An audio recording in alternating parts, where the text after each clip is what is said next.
away we go.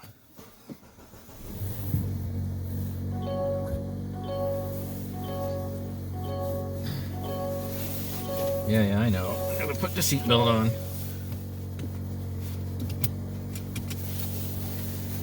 Alright.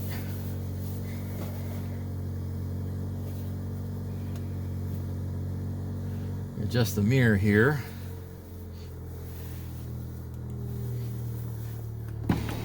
Close the roof of moon. Let's see. How do I want this set? I'll probably do something like that. All right, I hope you can see everything, or as much of a thing as possible.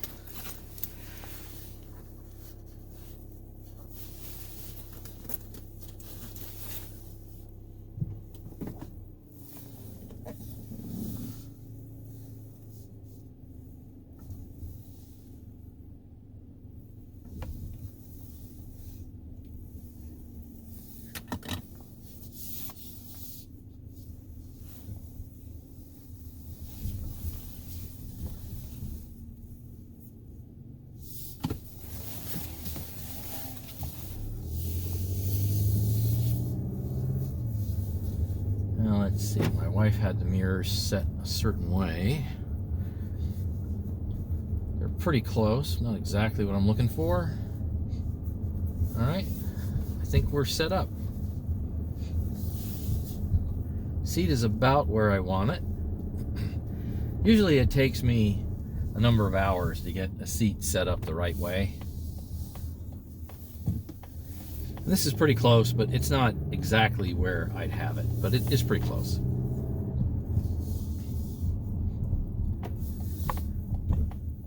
All right, let's see if this CX-30 Turbo has a second to third skip. All right, there's first gear, second gear, third gear. Nope. Perfectly fine. And the temperature, I don't know if you can see it or not, is literally, it's in the cold range, right? It's got a bottom of the cold range and a top of the cold range, but it's all the blue cold range was in directly in the middle. I don't know if you can see that or not from that angle. It's probably blocked. But there was moderate acceleration with a 2023 2.5 liter 6-speed turbo and perfectly smooth. Yep, it didn't miss a gear, it didn't overrun, nothing whatsoever. So yes, this is the way it should be. So hopefully they'll get my wife's dark blue 2024 transmission sorted out. So they're looking at it, and I'll find out more information, although I did get some yesterday. So this is Saturday, yesterday would have been Friday. So we're going to take this on a little drive. I have spent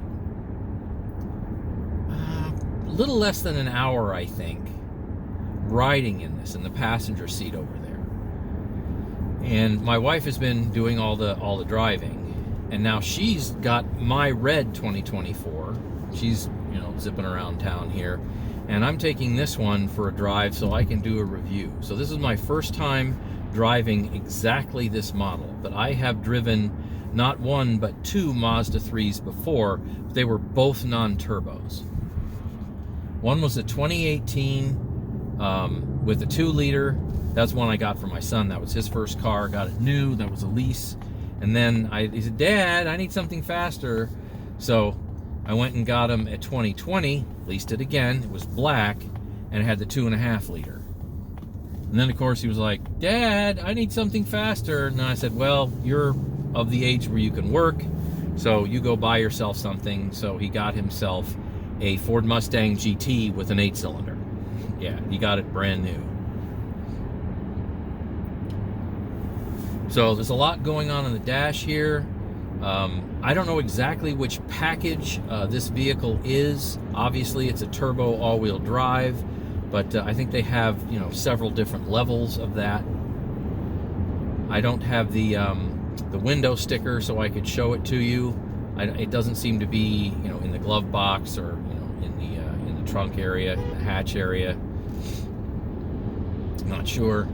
I will say this. So This vehicle, as you saw from the walk around, has the roof rails. I guess you really can't call it a roof rack. It would be roof rails because there are two rails, one on either side of the car, that you can attach various things to. One thing we have definitely noticed, both my wife and I, even at 40, 50 miles an hour, those roof rails, without anything on the roof, just the rails, create noticeable wind noise. Now that can be because the interior of this vehicle is quiet, and it is. It is really very nicely quiet. I really appreciate that. But they have to work a little bit on the wind noise. It's not that bad. If you have the radio on, or you're jabbing away like I am now, it's not really going to bug you a whole lot. But I hear the noise of the air going by the roof rails. And it's just, it's odd. And of course, if you take the roof rails off, right, or you don't get it with the roof rails, then, it'll probably be just fine. I don't remember my son's 2020 having any issues with wind leaks or noise coming from the roof, and he didn't have roof rails. So let's see. This dash here is kind of what I'm used to. It's fairly typical. The center part of the cluster is adjustable. I hope you can see this. So I can kind of flip around a little bit. I got some choices. Now, the gauge on the left, the tach, that's physical and fixed. And the gauge on the right, or gauges on the right, which is the temperature and the fuel, that's fixed. Nothing there changes.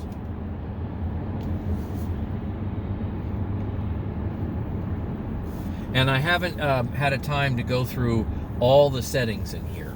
This does have the Bose stereo with the subwoofer in the spare tire, as I mentioned in the walk around. This has some definite sporty seats. So I'll say this. So far, right? I'm going to sound like such an old guy. So I'm 59 years old, and I like a sporty ride. I don't like something that's sloppy, but the seats are, shall we say, thin. And with the seats being so thin, the issue is it doesn't have a lot of cush in it, let's say. Now, that doesn't mean the seats aren't supportive, okay? I don't mean to say that. The seats fit you like a glove, right? I want to be very clear.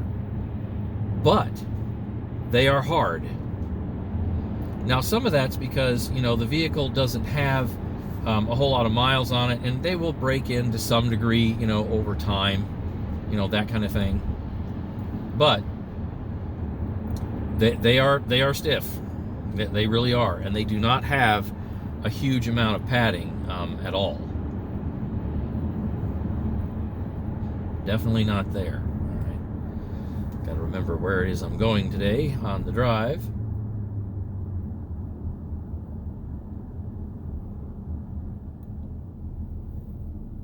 Just rotating through the center cluster adjustments here.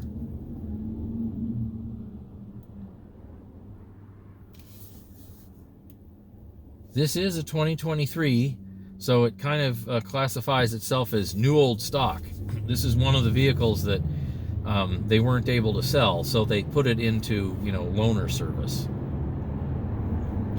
It has tires on it that I used to have on vehicles a long time ago, but I'm definitely not familiar with on this car. I'm sure they've made some changes, since I had them 30 years ago or even longer, long time ago. And there is I don't know if you can hear it or not. I don't know if I can hear it or not. Yeah, okay, just a little bit. You're not going to be able to hear this. I can barely hear it. It will depend on road conditions.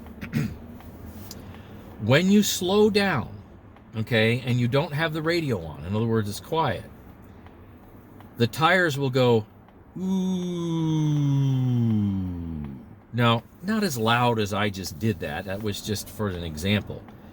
but it makes a strange slowing down or a wind down noise that my wife heard and thought she was going crazy. So when I got in the car, we were driving around, again, 30, 40, 50 miles an hour, and she gently, brought the car to a stop, and sure enough, I heard, ooh, and she was wondering if something was going on, but it appears to be the tires at this point in time. It also appears to only come from the back of the car, but that type of noise and its harmonics, maybe it is coming from all four tires, but it does seem to come from the rear of the vehicle somewhat.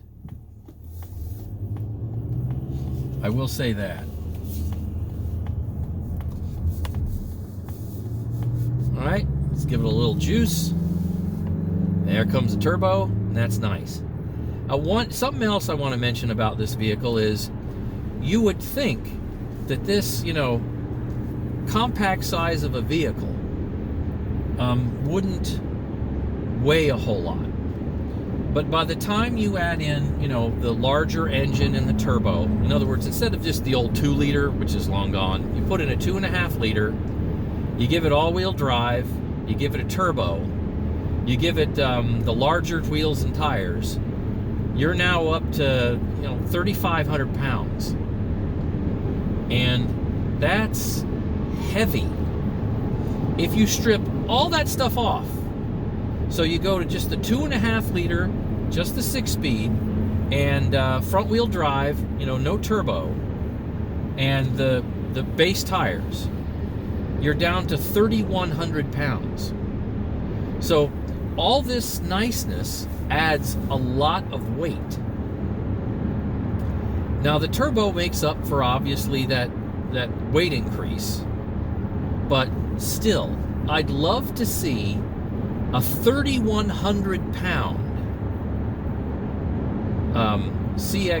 Mazda 3 turbo or CX-30 turbo. This body style in a turbo. That would be great because it would be much lighter. And my son showed me a video on YouTube a number of months ago when this vehicle was a bit newer, and this vehicle against its peers lost. Didn't lose by a whole lot, but it lost. And I think some of that reason is because Mazda/Toyota, this is a combination effort, a collaborative effort between Mazda and Toyota, and it just got too heavy. This car rides like a much heavier vehicle. Okay, all right, get over there. I'll let you in. Go ahead. Go on. Do your thing.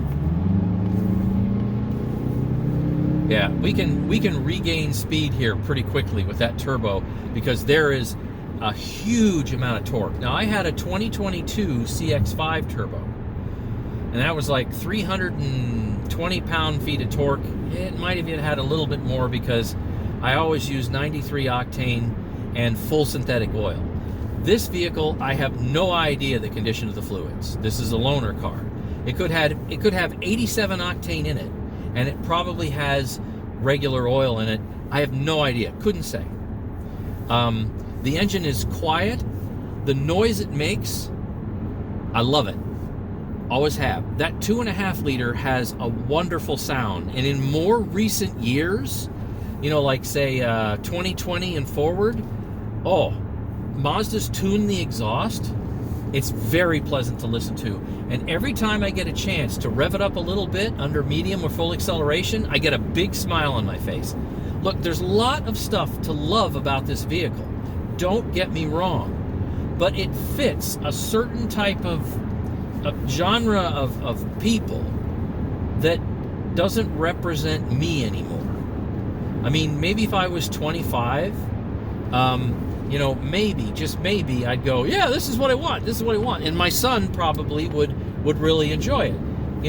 Thin, stiff, hard seats, a very stiff ride. The suspension is not very compliant at all. So it's almost concrete. What I mean is there's practically no give. Now, if you're on a flat, smooth, fresh road, if you're on a track, this will be fantastic. But if you're on crappy Ohio roads with potholes, not this. This is actually fairly smooth right now. We're doing great right now. It feels wonderful with this. But if you get into... Yeah, so you probably couldn't hear that. I don't know, maybe I'll have to boost the sound. I just gently slowed down, and I heard, ooh, and it came specifically from the back. It really did. Oh, bonk. Okay, so there was a pothole, a little bit of a pothole. There's a bump. When you hit bumps and repetitive bumps and expansion joints, it's bam, bam, boom, boom, bam, bam. I mean, that's just, yeah, that's just what it is. I just hit a couple of them there. And the suspension doesn't have any pretenses. It's like, I am a tight sport suspension. Body roll? Nope. I mean, there might be some if you really, do something hooliganish with it. But bottom line is, this is a very, very sporty vehicle. Make no mistake. It's got the stiff, hard, hip-hugging sport seats, which some people will really love. But on a trip, this isn't a trip car. Okay, we got some action going on here. Incidentally, we're in Reynoldsburg. Truro Township, EMS. Yeah, wasn't that exciting? And we're going to go to one of my favorite places to get a cheap lunch. Fazoli's. I love Italian. They have what I want. This vehicle has plenty of power, even considering its weight. Most people really, unless you're really picky and you're going for the fastest thing in its class, of which this isn't, this is perfectly fine. It really is. And it's got a very sporty ride, very stiff, hip-hugging seats.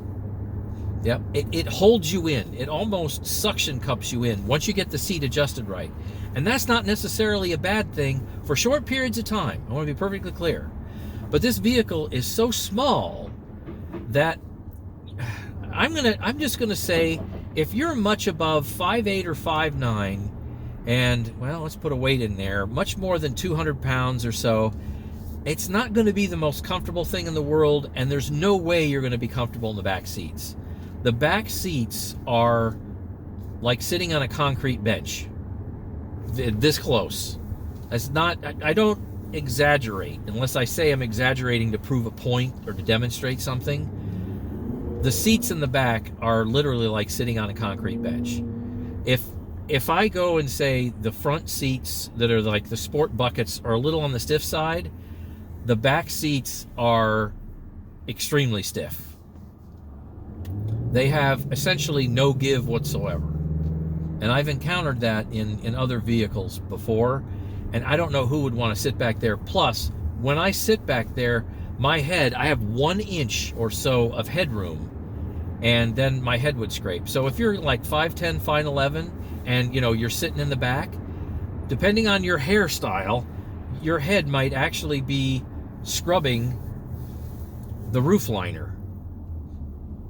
So, and some of that's due because it has the moonroof. If you didn't have the moonroof, then you'd have a little more headroom. But this has the moonroof, and, well, yeah, it's not pleasant to be in the back seat. Not for somebody my size and shape. So the engine, the transmission, the all-wheel drive system in here, really top-notch. The quality of the materials, right? I mean, the two-tone brown and black, maybe you like it, maybe you hate it, but the quality, this is nice. This is soft. I wish the back seats were as soft as this was. So it's a quality vehicle.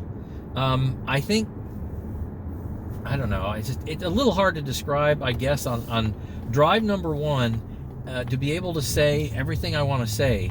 But it's certainly a quality vehicle. It deserves a look-see. I think it's probably a bit overpriced, to be honest with you. But if you do decide to get one and you test drive it and you like it, I believe that you'll probably really love it. For me, I'd like something the next size up. And Mazda doesn't make the 6 anymore. And for people long time ago, the 626. That size of vehicle isn't around anymore. Okay, so you can see my lousy park job right there, unless there's a lot of glare.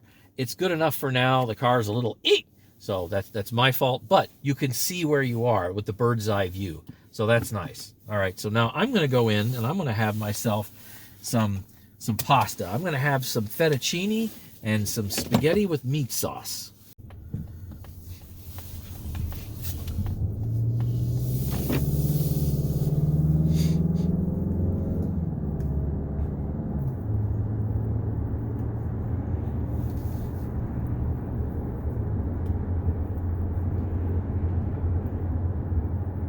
It's got an automatic parking brake.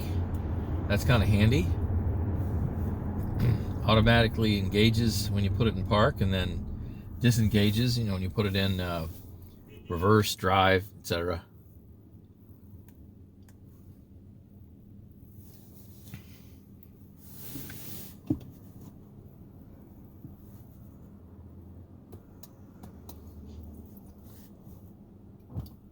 So this particular seat that I'm in, it's got a lot of the typical adjustments.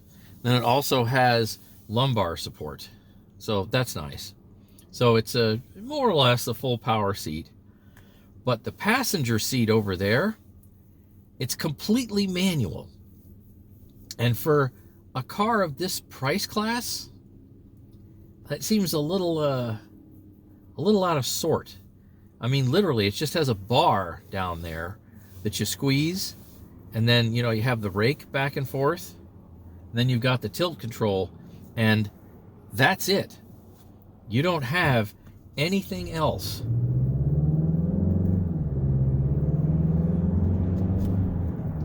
Oh, that's nice.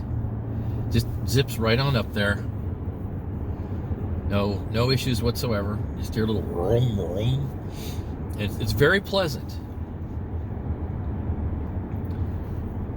So the ride, as I was saying earlier, is so tight on this that even on a road like this that looks pretty well maintained, pretty smooth, right? I mean, right now, I'm not really hitting any potholes, and the car is just a little nervous, right? It's just kind of doing this, right? I mean, I'm exaggerating to prove a point, but it just has a little shake to it. It's not bad, right? It's kind of fun. It's kind of cute, but it doesn't reward you as much as you think it would for a road that appears to be as smooth as this. Now, most people probably won't care. They're like, yeah, whatever. But it just goes to show you that so many manufacturers, not just Mazda, they go and they tighten up that suspension. Makes the car safer, I suppose. But it just, I don't think it really improves the ride quality. It improves handling, right? Something that's extraordinarily tight will handle fairly well. Won't be sloppy. Definitely won't be bouncy. But when you're on a smooth road, for me, at my age, it just seems a bit unnecessary. Now, I grew up in an era of the 60s and 70s. Big floaty Cadillacs, soft suspension trucks, you name it. And you could get a couple of road, undulations, and the car would just bounce, and it would almost seem like it would bounce right off the road. All right, let's see if we can have a little cornering here. Yep. I mean, the car corners very flat. Very, very flat. There's a tiny bit of lean, but it is minimal. It is very minimal.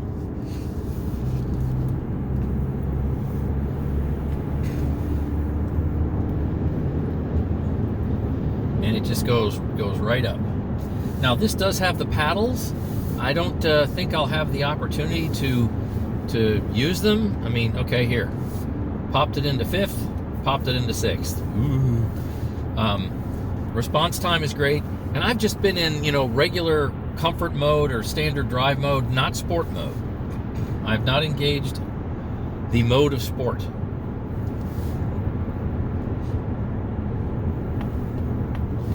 Get over here. I imagine if I do that, I wonder if it'll turn red like in my CX-5. Let me see. Okay, that's sport mode. So it took it from 6th to 4th. So it took it from its, highest gear possible to 4th, and that's where it's kind of sitting, right? I've never really been a big fan of that. I mean, I understand. Put it in sport mode. You're going to want to use it on maximum power, that kind of thing. So why on earth would you have it in overdrive? I get it. But, if you're not used to it, all of a sudden the car kind of jerks, forward a little bit because it'll dump you out of a couple of gears. It's like, why can't you just put it in sport mode and then pick your gear after that manually? You can do that, but I know that my wife is less than thrilled with it. She doesn't use sport mode or anything like that. I use it very rarely, well, mainly because look at all the traffic.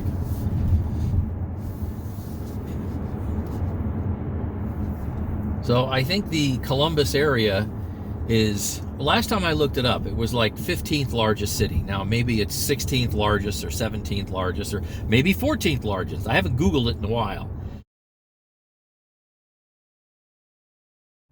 And this is what 1 million people looks like in the metropolitan area. Orange barrels. There are orange barrels everywhere all the time because there's always road construction. That's just what you have. And once they finish it, they'll tear it up again because they have to go and widen it because, the traffic is increased. So one way or another, stuff just gets, retorn up and redone and retorn up and redone. It happens in a lot of cities, obviously. I mean, that's growth, right? So here I am. We're doing about 69 or so, and what's weird is, without tilting my head a whole lot one way or the other, there is definitely wind noise coming from those roof rails. But it is minimal, okay? It's minimal. I mean, the radio's off, there's nobody doing anything in the car except me making this video. See, if I put the window down, let me do the windows down, just to show you the difference between all the windows up and all the windows down.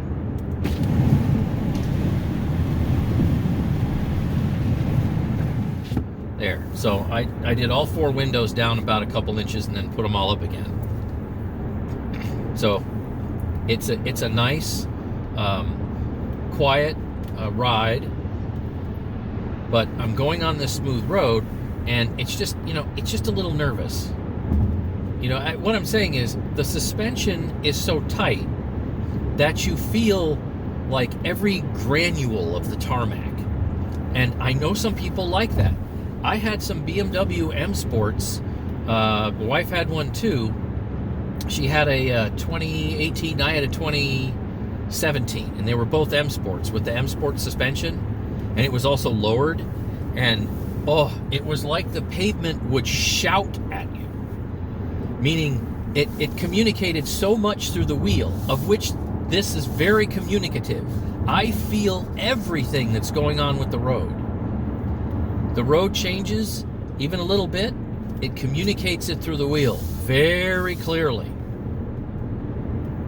But it's just that little shakiness, that little, I call it a nervousness, you might call it something else. And yeah, it doesn't bother me that much, but the fact is it's there. And here's some fresh pavement. And the car literally is just kind of, like this. And it just bugs somebody who's as sensitive as I am, because I've been paying attention to this kind of stuff since the 1980s.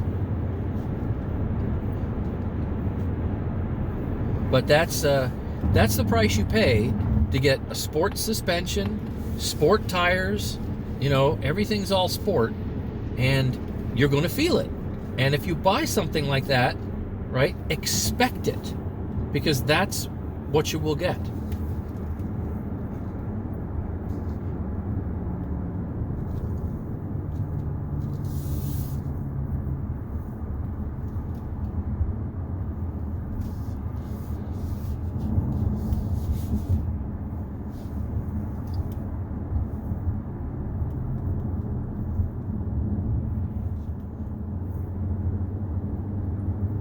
I'm also beginning to hear a little bit of brake noise. So what I mean is, when I gently squeeze the brakes, I can actually feel a little wiggle in the pedal. Very tiny, but it's there, okay? It's very, very small. Most people wouldn't notice it.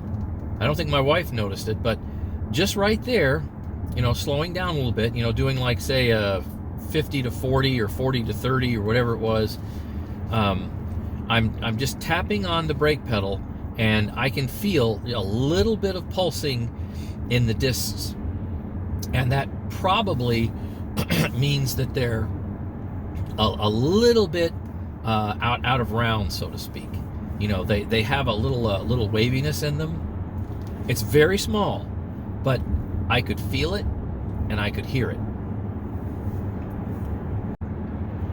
I think the biggest thing that puts me a little out of sorts for a vehicle such as this is its excessive weight. That with the turbo, you have plenty of power. You can overcome the weight. But for something that appears to be this small, okay, on the outside and on the inside, it drives like it's a much larger vehicle, which some people will like. But the funny thing is, you're not rewarded with a larger interior. I'm getting the distinct impression now that I'm definitely in, let's see. Yeah, okay, so we weren't going fast enough to experience any kind of brake pedal pulsing right there, but I did hear the tire noise on slowdown. So just certain pavements and certain conditions and certain deceleration rates. And for these particular tires, you can hear a little bit of ooh. It's very minor. If you got the radio on, you're not going to hear it.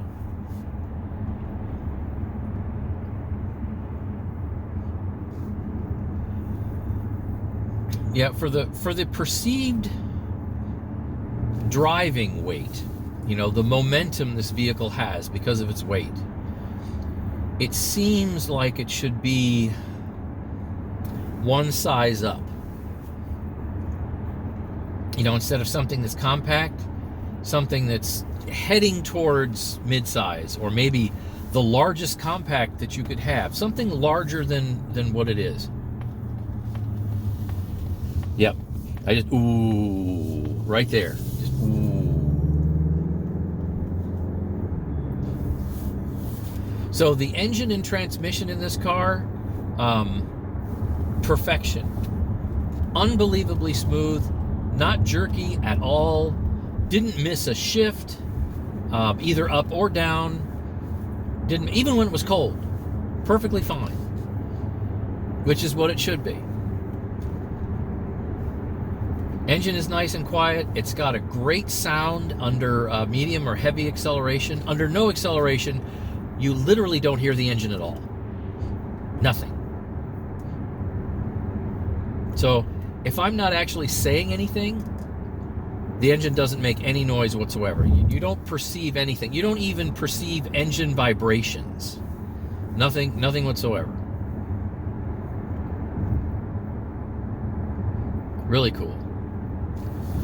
Let's see. Can I bump down a gear or two? Go down to third. Here we go. and then bump it back up. There we go. So there was a little bit of acceleration. So it's nice. Nice sound. Very torquey motor down low. Really, really great.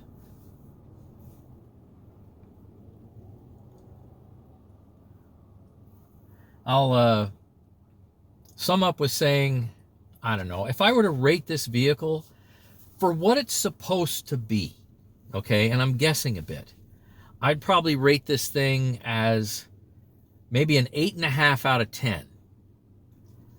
If I were to rate it and look at it a little differently of what I think it should be, okay, which is going to be different than what it is, I would probably have to rate this car at maybe 7 or 7.5 out of 10. Something like that. All right, let me get past this guy here.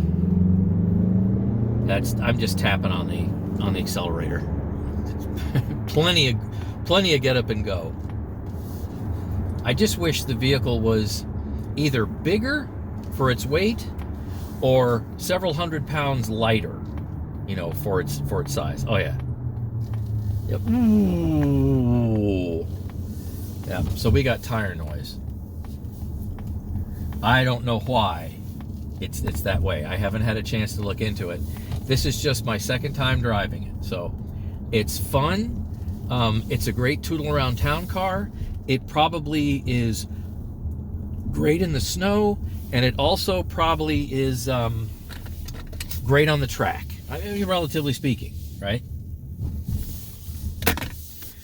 So I'm going to end it here, and thanks for watching. Stay tuned for more.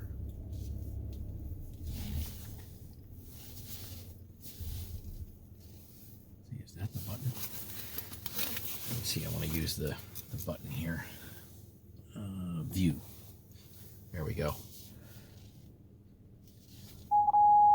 Beep. See how we doing? Yep, it's about where I put it. All right, we're done.